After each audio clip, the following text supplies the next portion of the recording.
Karon ipakita nato ako kung saan pag-on sa off-grid inverter or hybrid. So mao ni siya ang buhaton karon. Una, i-switch ang ATS from AC main to inverter. So i-switch na nato na. Kas lupa. Na. So switch na siya, padong na siya sa inverter. Sunod, i-on ang battery. Lahi ni battery. Na, on ang battery. Sunod, i-on na switch diri sa babaw. Na, itong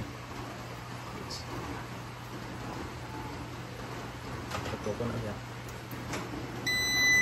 On ang inverter. So, ikaw man na i-on ang AC breaker.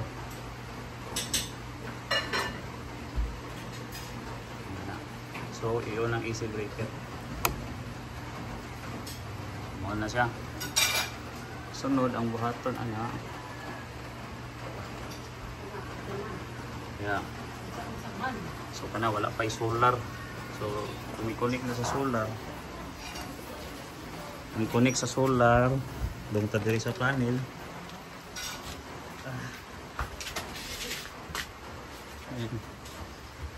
Diri. So natay transfer switch dira nga manual. Ato unang i-on ang grid tie. Kani i-off na to, i-off guys. Off na siya. So i-switch na to ning may bolt ani. Nga na isibog para masaka na to ning off-grid MCB mo niyang sa ato so una ang off-grid wala na para tayo labutan dito pwede na isira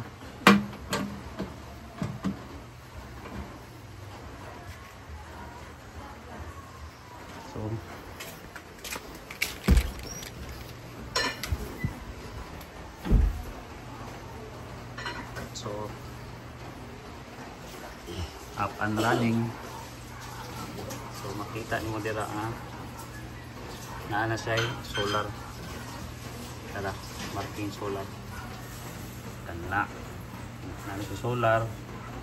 Wala gikan sa solar. Battery load. So 25% ra tong battery. Pwede sira na lang. Okay.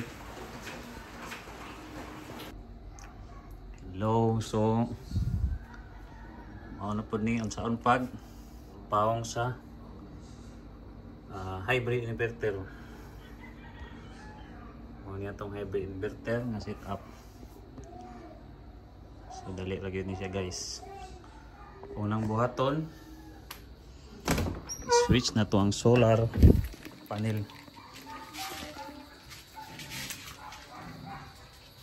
Karon ako i-switch siya sa grid tie.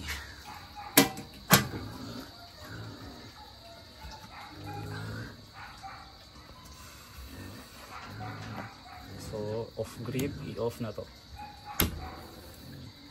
Then itong buhaton sibog yung bolt i-on na to ang grid tie. Ang grid tie, ang breaker o ang iyang AC MCB. So na go na ang grid tie off ang off grid.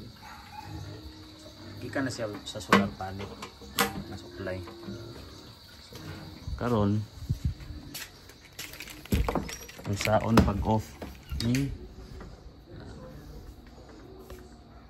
off grid inverter. Nawala na yung marka nga solar panel. So atong buhaton dong tani sa amin AC line. Ato na i-switch. Una ito nga, then babaw na ko i-switch padong babaw. Gahit na siya. So kana sira. Then dong napunta diri.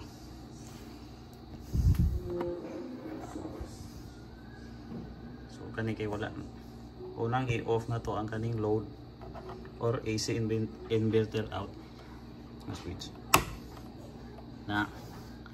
Then so na i-off kaning switch diri sa baba kana. So guys, off. Then last is the battery. Pinaka last yun yung battery.